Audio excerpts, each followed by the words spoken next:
Hi friends, please subscribe to Amravati Media and press the bell icon for more latest updates. Jagan హయాంలో fake అని చెప్పిన కంపెనీపై లోకేష్కు అంత ప్రేమ ఎందుకు? నారా లోకేష్ పేరుకు మంత్రే అయినా కూడా కూటమి ప్రభుత్వంలో అంతకు మించి అన్న విషయం బహిరంగ రహస్యమే. పార్టీలోనూ ప్రభుత్వంలోనూ ముఖ్యమంత్రి చంద్రబాబు నాయుడు తరువాత ఆయనే అనే విషయం తెలిసిందే.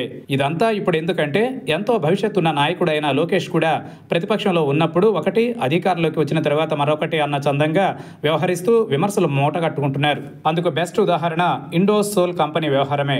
ప్రతిపక్షంలో ఉండగా నారా లోకేష్ ఇండోసోల్ పెట్టుబడులను ఫేక్గా అభివర్ణించారు. ₹1,00,000 మూలధనంతో ఏర్పాటైన ఇండోసోల్ 72,000 కోట్ల రూపాయల పెట్టుబడి పెడుతుందట. ఇది ఫేక్ కాక మరేంటి? ఇది ఎలా ఫేకో జగన్ హయాంలో కుదిరిన అవగాహన ఒప్పందాలు కూడా అలాగే ఫేక్ అంటూ నారా లోకేష్ ప్రతిపక్షంలో ఉండగా విమర్శలు గుప్పించారు. ఈ కంపెనీ అడ్రస్ కూడా పులివెందులే అని చెప్పుకొచ్చారు. ఒకప్పుడు ఫేక్ అని విమర్శించిన ఇండోసోల్ కంపెనీ విషయంలో ఇప్పుడు కూటమి ప్రభుత్వం ఎక్కడ లేని ప్రేమ కురిపిస్తోంది. మరోవైపు స్వయంగా నారా లోకేష్ ఫేక్ అని చెప్పిన కంపెనీపై ఇప్పుడు ఇంత ప్రేమ కురిపించాల్సిన అవసరం ఎందుకు వచ్చింది? దీని వెనుక ఉన్న బలమైన కారణాలు ఏంటి? కరేడు గ్రామంలో రైతులు ఎన్నో పంటలు పండే తమకు జీవనాధారమైన భూములు ఇవ్వబోమని చెబుతున్నా కూడా ప్రభుత్వం ఎందుకు అంతగా ఇండోసోల్ కోసం రాజీ పడకుండా ముందుకు సాగుతోంది? ఈ కంపెనీ కోసం ఏకంగా 8,234 ఎకరాల భూమి ఇచ్చేందుకు సర్కార్ సిద్ధమైంది. దీనికోసం ఇప్పటికే కేబినెట్లో కూడా అనుమతి తీసుకున్నారు. ఇండోసోల్ యాజమాన్యానికి చెందిన మరో కంపెనీ షిరిడి సాయి ఎలక్ట్రికల్స్. ఈ కంపెనీకి జగన్ హయాంలో చేసిన మేళ్లు అన్నీ ఇన్ని కావు. అవి ఇప్పటికే కొనసాగుతున్నాయి. ట్రాన్స్ఫార్మర్స్ దగ్గర మొదలు పెడితే అన్ని పనులు ఈ సంస్థకి కేటాయిస్తున్నట్లు ఆరోపణలు ఉన్నాయి.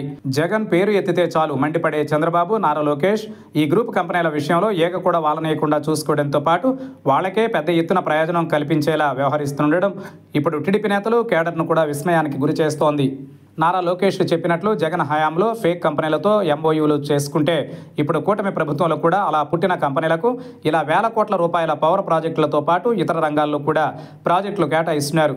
నారా లోకేష్ శాఖ అయిన ఐటీ శాఖలో ఉర్సా క్లస్టర్కు వైజాగ్లో భూమి కేటాయింపు ఎంతో దుమారం రేపిన సంగతి అందరికీ తెలిసిందే. కరేడు భూముల సేకరణ విషయంలో రైతులు పెద్ద ఎత్తున ఆందోళన చేస్తున్నా కూడా ప్రభుత్వ పెద్దల నుంచి ఎలాంటి స్పందన లేకపోవడమే పెద్ద విషాదం.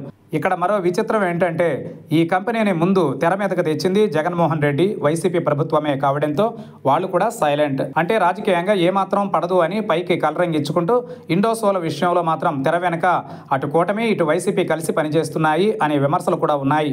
లేకపోతే ఒకప్పుడు ఫేక్ ఇండోసోల్ ఫేక్ అని చెప్పిన నారా లోకేష్ ఇప్పుడు సైలెంట్గా ఉన్నారు అంటే దాని అర్థం అదే కదా.